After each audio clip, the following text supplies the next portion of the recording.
السلام علیکم ورحمۃ اللہ وبرکاتہ۔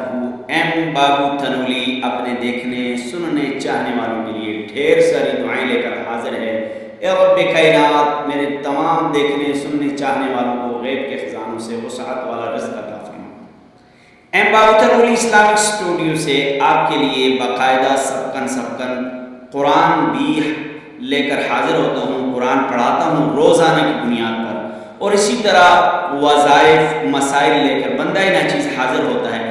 آج میں آپ کو نماز کے انتہائی اہم اور ضروری مسائل بتاؤں گا۔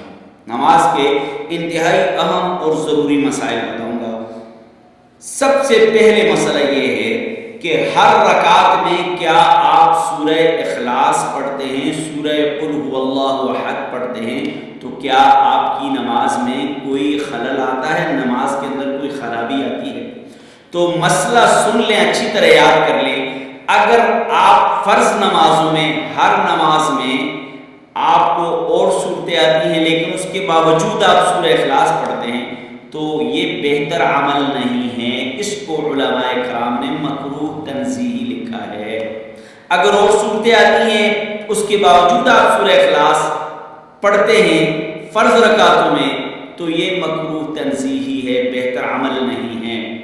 بہتر عمل یہ ہے کہ اگر آپ کو صورتیں آتی ہیں تو آپ ایک رکعت میں ایک صورت پڑھیں، دوسری رکعت میں دوسری صورت پڑھیں، اور اسی طرح کم از کم آپ کو فرض نمازوں کی ادائیگی کے لیے 4 صورتیں کم از کم یاد ہونی چاہیے جو آپ ہر رکعت میں پڑھ سکیں۔ اگر آپ نفلوں میں یا سنتوں میں اس طرح کرتے ہیں کہ سورہ اخلاص ہر رکعت میں پڑھتے ہیں تو کوئی حرج نہیں ہے، یا یہ مسئلہ آپ کو سمجھ آ گیا ہے۔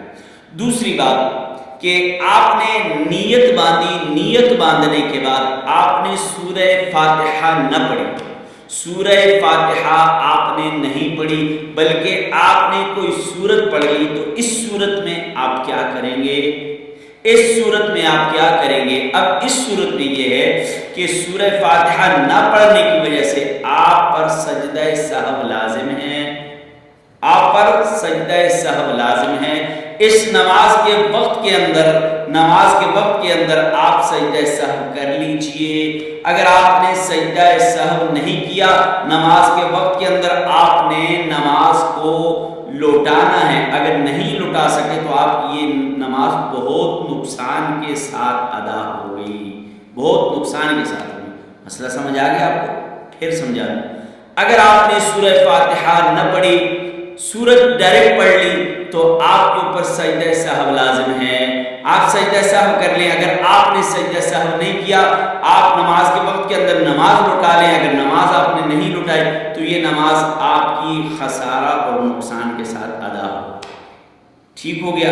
تیسرا مسئلہ، ایک آدمی ہے، امام ہے یا عام آدمی ہے، وہ تیسری اور چوتھی رکعت میں الحمد پڑھتا ہے اور اس کے بعد سورت بھی ملا لیتا ہے، الحمد پڑھتا ہے سورت بھی ملا لیتا ہے، الحمد پڑھتا ہے تیسری اور چوتھی رکعت میں، جن کو خالی رکعتیں کہا جاتا ہے۔ تیسری اور چوتھی رکعت میں الحمد پڑھنے کے بعد سورت بھی پڑھ لیتا ہے، تو الحمد پڑھنا سنت ہے اور سورت نہ ملانا بھی سنت ہے۔ اس وجہ سے آپ کے اوپر سجدہ سہو لازم نہیں ہے، سجدہ سہو آپ کے اوپر نہیں آیا، آپ کی نماز ہو گئی۔ امید ہے آپ کو مسائل سمجھ آ گئے ہوں گے۔